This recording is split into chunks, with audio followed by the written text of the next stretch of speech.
Thanks, Eileen, for inviting me. It's a pleasure to be back. I was here several years ago, as I mentioned, when Manju and JD were here, and it's a perfect day. I just love the weather here. We don't have nearly the amount of fall color that you have in Colorado. We have yellow to brown. Here you have all shades of orange and red, and I can tell there's a lot more to come. It's not quite peak yet. I've been, as Eileen mentioned, I've been associate dean for a number of years, so I haven't been working as much as I would like on the subject of media and global justice, but that's been an interest of mine, and I'm working with a colleague right now. We're producing a book on the subject of media and global justice. Paula Chakravarty she's at UMass Amherst, but she's moving to NYU very shortly. And so we've been interested in the subject of the role media play as means to the end of pursuing global justice, as opposed to something else that interests me a great deal, which is the end in itself of media justice and media policy, communication rights. So you can see that there are two different things there. One sense of justice has to do with the justness of media and access to it, and freedom of expression, and a whole bunch of things. The rights of various groups in society who are deprived in one way or another from being able to express themselves either by virtue of censorship from the state, or what others might call market censorship, various forms of market censorship, which is something we don't all agree on exists, but many of us do agree that the market can and does play various roles in preventing certain types of speech, certain types of expression, and privileging certain other types. So this is the area of media justice, communication rights. There's a long tradition of caring about it in this country. There's a long history of media reform movements in this country. And more recently, there's a burgeoning scene of media reform activism worldwide. It's one area where I think we're often political activists in the United States are often seen elsewhere in the world as not being very active by comparison with the kind of pouring out into the streets that you often see, particularly recently in demonstrations in places like Spain and Portugal and Greece, and you've seen in Latin America and in many other countries in many parts of the world. Media activism is something where there have been people in the trenches for many, many decades, working actively, trying to secure various forms of citizen interests for the average person, through legal means, through boycott means, through extra legal means. And so this is one interest I have, but I also am interested in why people are pursuing these communication rights as an end in itself, as opposed to being a means to other ends. And what are those other ends? Why do people care about communication rights? Why do people pursue questions of media justice in their activism? And I'm also putting the finishing touches on another book manuscript that I'm co-editing with another colleague, Claudia Padovani, on exactly that topic, communication rights and a social history of communication rights activism. And it's an edited volume with contributors from many different countries. And but the talk today is less about communication rights than it is about communication and media as a tool for other ends, for political activism of various kinds that may or may not be relevant to the rights to freedom of expression in many cases. So that's why the title, Means and Ends. It's not that I am trying to make the argument in my presentation that communication rights are less important than other things, but that why do we do that? Why do people do that? Why do they care about communication rights? What are the ultimate destinations that people are trying to land us at when they pursue that? And one of the ways in which I have pursued this is through the lens of critical theory. I'm going to talk a little bit about some German thinkers who have had a big influence on media studies generally, and much more broadly on social theory, on sociology, on political science in this country and in many other countries around the world.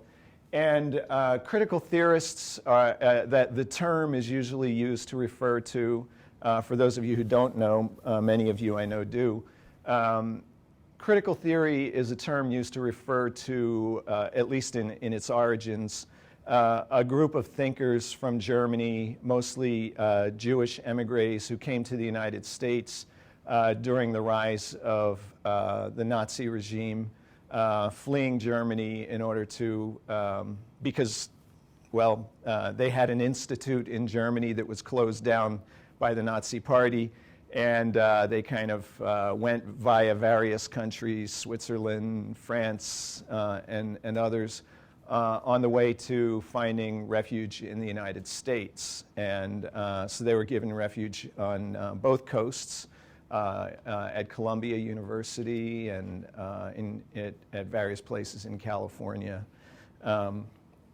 And a theme of their work is disenchantment. Disenchantment with the aspirations that philosophy has put before us, especially the pursuit of enlightenment. The idea that we're going to be an enlightened society and we're ever becoming more enlightened. And Theodor Adorno and Max Horkheimer were two of the people who are associated with the Frankfurt School, Frankfurt, Germany, Frankfurt School of Critical Theory.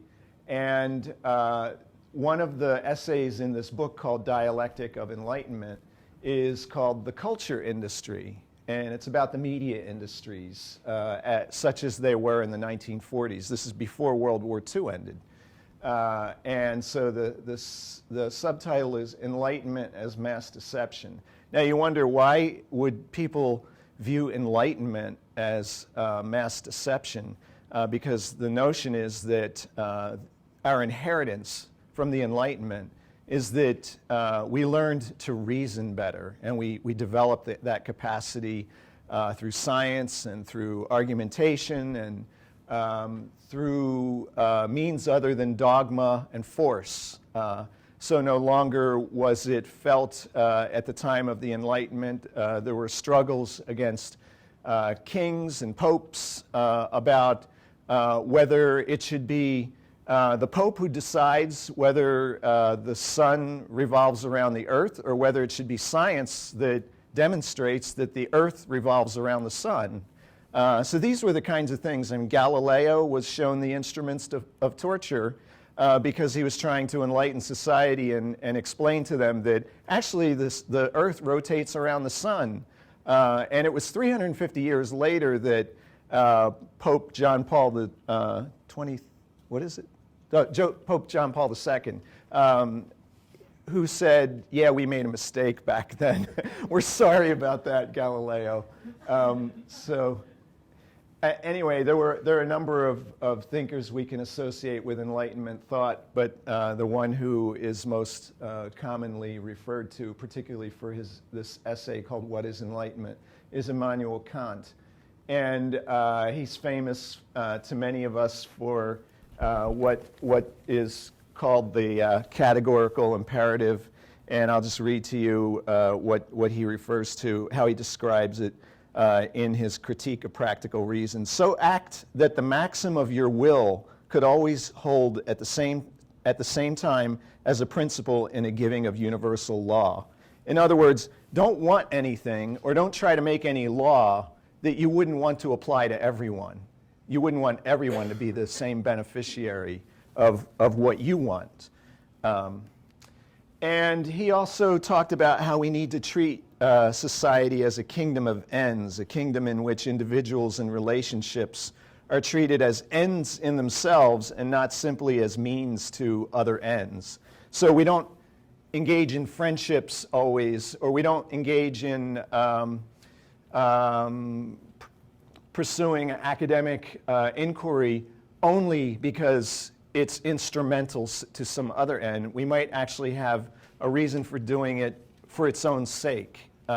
We might pursue friendships because we like somebody, we want to get to know them, we think they have good ideas, rather than getting to know this person might be useful to me getting a job, or it might be useful to me getting a raise, or whatever. So that's the notion of kingdom of ends, that we should be thinking about the ends that we're pursuing. And Kant appeals to reason. So in this essay, What is Enlightenment? He talks about, the path to enlightenment is the public use of reason. So it's not enough to be unhappy with the condition of things. You have to publicly say why for Kant. And it's a weapon against arbitrary power.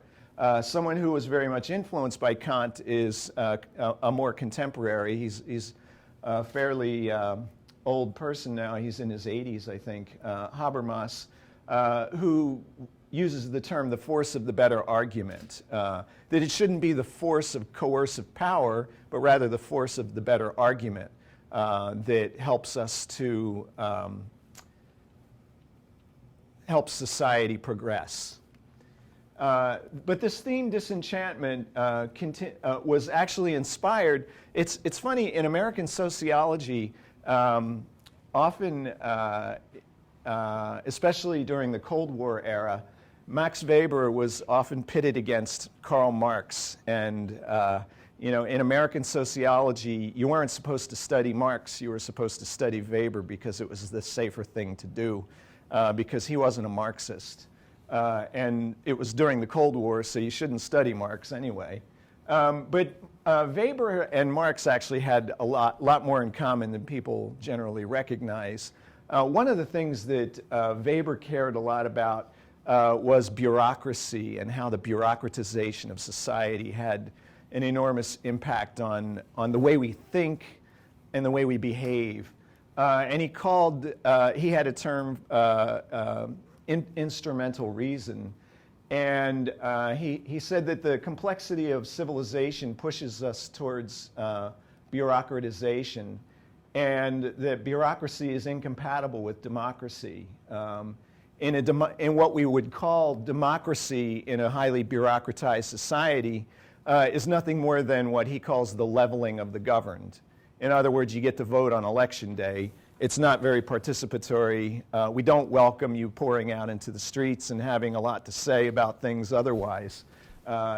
Generally, we're just interested in leveling you. We're going to tell you when to vote. We're going to tell you who you should vote for, narrowing the choices to such a degree that you're leveled in that sense.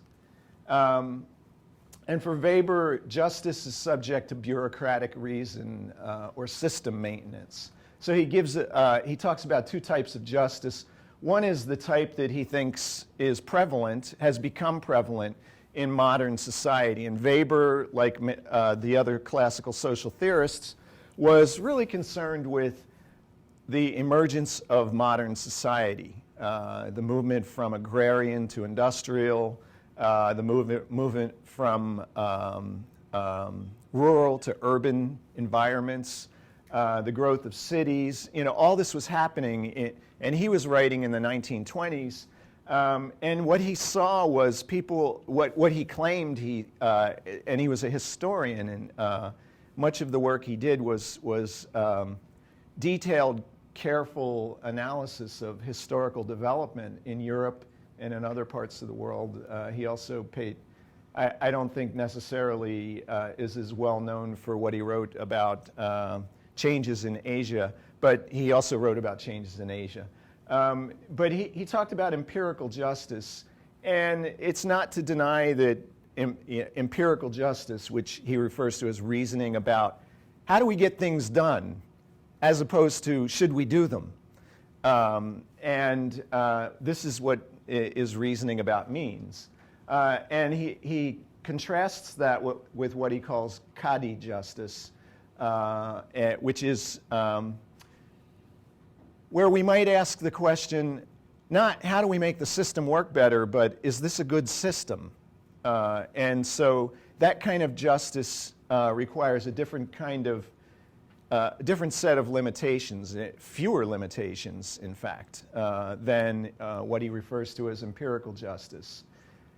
And so he was very influential on Adorno and Horkheimer, and that's evident in that essay on the culture industry, as it is especially on Horkheimer, as I'll get to in a bit. But what they claim is that Enlightenment ideals have been subverted. That Enlightenment is an appeal to reason, as I discussed a moment ago, but Enlightenment was not simply an appeal to instrumental reason or empirical justice, but rather Enlightenment should also be a discussion about ends, not just about means. But they felt that that was not what was happening, and that culture, in particular, in their view, was a means to controlling the population. That this was a principal reason, in their view, of what the culture industries, how they functioned. Culture as a means. So the work of art is assimilated to, okay, what do we need? For example, cultural capital. So we might consume culture because status is its use value.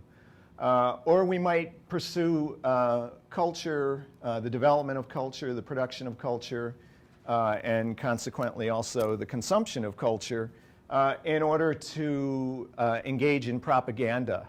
And the worst case of propaganda, as media historians, I'm not sure if it's the worst case, but at the time they were writing, that was their argument, that the worst case of propaganda that they could point to, having just fled Nazi Germany, is fascism and Nazism. So that Enlightenment is about reasoning about how to control people, not reasoning about whether we should have a good society or can have a good society, but reasoning about how to manage masses. So that's the sense in which they're saying, this is what Enlightenment has become. This is what science has enabled us to do. Social science has enabled us to understand audiences well enough, and marketing research has enabled us to do so, to the point where we now have a better idea about how to control people. So this is what they were focused on. And I should also say that they've been the subject of much criticism. Many of you in the room know that.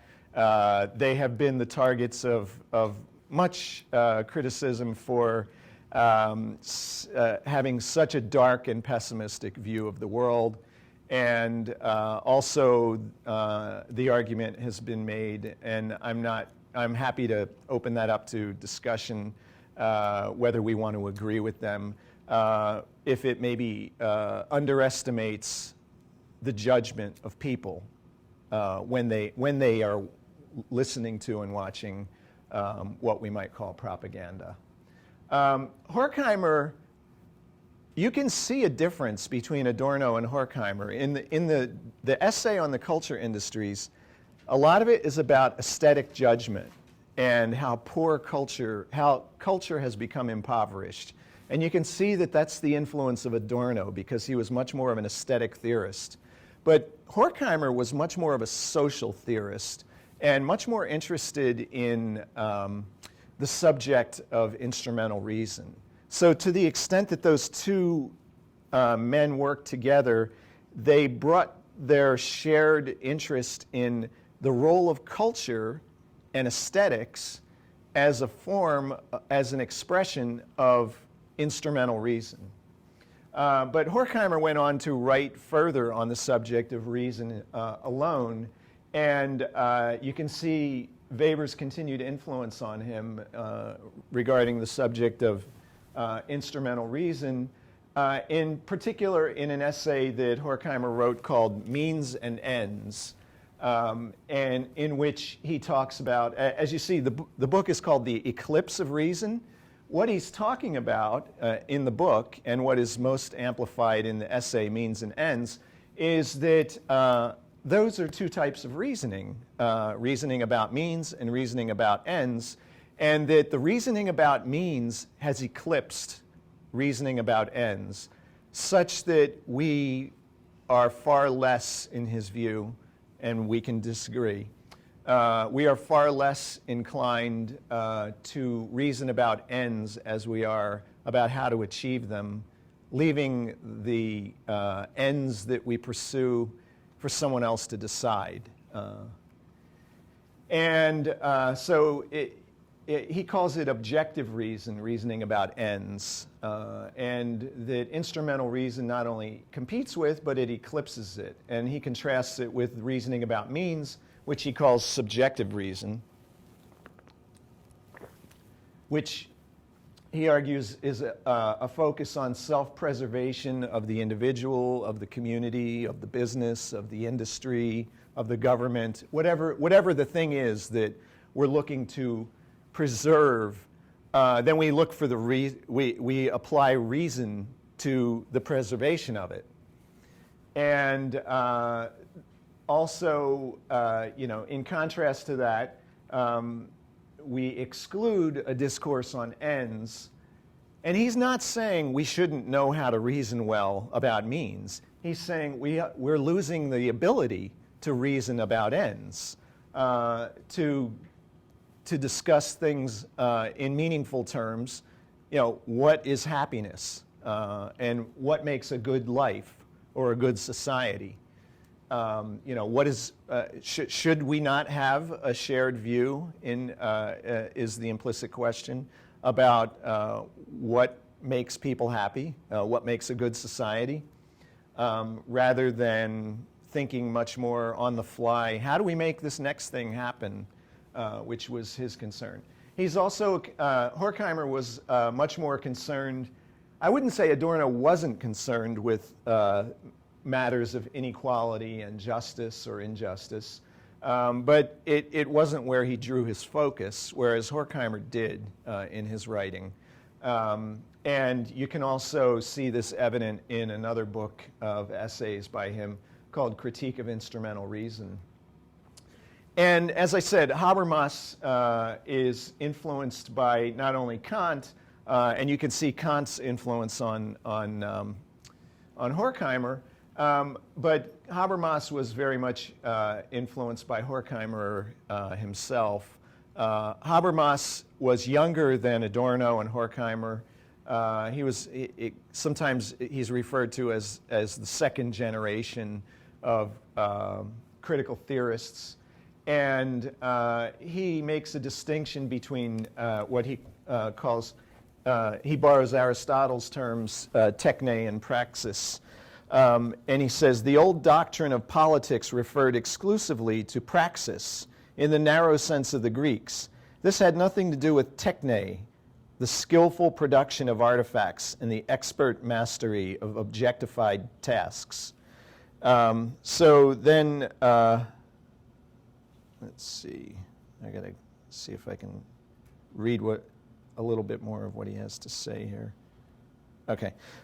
He refers to praxis, communication as praxis, as a political struggle that can only be legitimately conducted under the precondition that all decisions of consequence will depend on the practical discourse of the participants. Here too, and especially here, there is no privileged access to truth. And then he comes up in later work, and he's written much more since this 2-volume theory of communicative action. He's published many books since then. And what he draws is a contrast between what he calls system and life world. And the system is a reference to the Weberian concept of a system and bureaucracy and instrumental reason, whereas the life world is where we engage in praxis. These aren't clear, distinct worlds where you can say, okay, I'm walking into the life world now, I'm back in. It's a matter of everyday life, and that some aspects of our existence are relevant to the greasing of the wheels of the system. Sometimes we're reasoning about ends instead, though, and that's where, and we might be enjoying ourselves, or dancing or playing music for its own sake. And so these are aspects of what he calls life world.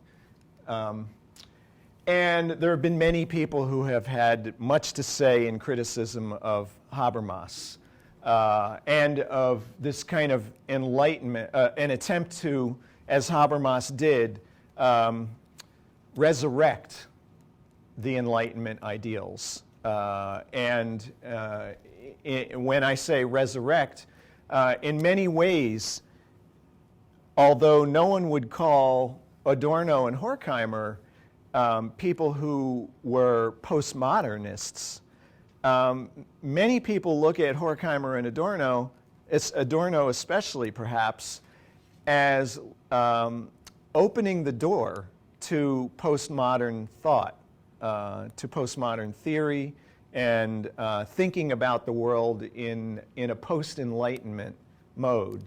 A book published in French in 1979, but then later translated by Francois Lyotard, called The Postmodern Condition.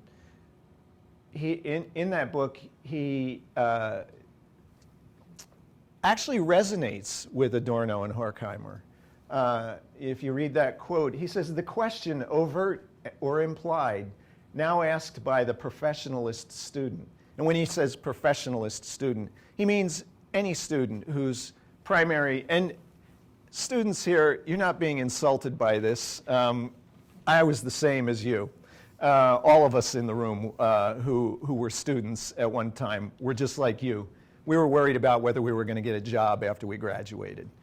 So don't take this personally, okay? He's talking about it in the abstract, about how the condition has written our existence inscribed our existence, why we go to, our aspirations are professional, not I want to know something because it's important, I want to understand the world, but I want to do it because it's a means to an end.